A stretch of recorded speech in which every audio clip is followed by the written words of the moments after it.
ఇదే ఆ restaurant dragon umpire అని చెప్పి మంచి చైనీస్ ఉంటుంది, మనోడికి తినిపిద్దాం ఈరోజు. ఇది డ్రాగన్ చికెన్. ప్రెజెంటేషన్ అయితే మామూలుగా లేదు. ఇలా మన చీకులు ఉంటాయి కదా పుల్ల, ఆ పుల్లకి పెట్టి చీకులు వేసినట్టుగా దానికి వేసి ఇచ్చారు. కింద చార్కోల్ వేసి దానిపైన గ్రిల్ లాగా పెట్టేసి ఇచ్చారు. మంచి పొగస్తా చూస్తాకైతే అదిరిపోయింది. చియర్స్. ఆ సాస్ చాలా బాగుంది, మంచి స్పైసీగా కూడా ఉంది.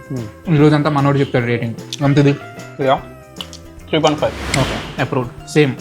ఇప్పుడు ఇంకో డిష్ వచ్చింది. ఓకే, ఇంకో డిష్ వచ్చింది. ఫ్రైడ్ రైస్తో నా అప్పడం ఇవ్వడం ఇదే ఫస్ట్ టైం చూస్తుందండి. ఇది దీన్ని ప్రాన్ క్రాకర్ అంటారంట. ఇప్పుడే చెప్పిందా? ప్రాన్ క్రాకర్ అంటే ప్రాన్తో చేసింది ఇది. అప్పు అంటే ప్రాన్ అప్పడం అనుకో.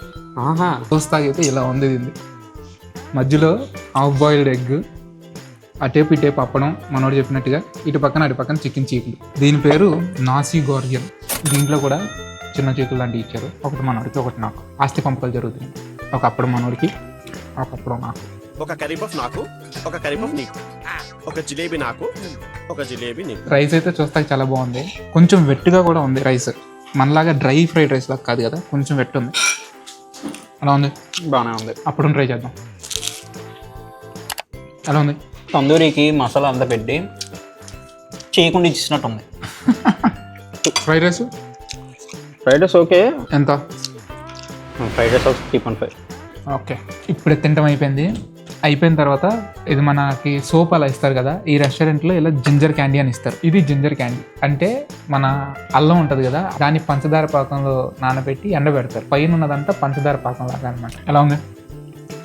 ఘాటుగా ఉంది కదా? ఘాటుగా ఉంది. ఫస్ట్ తింటే తీగా ఉంది, ఆ తర్వాత ఫుల్ టేస్ట్ అంతా ఘాటుగా ఉంది. సేమ్ అల్లం తిన్నట్టుంది. గుడ్. బాగుందా? బాగుంది. ఇది చాలా డిఫరెంట్గా అనిపించింది. కింద మీకోసం ఫుల్ వీడియో వెయిట్ చేస్తుంది, చూసేయండి.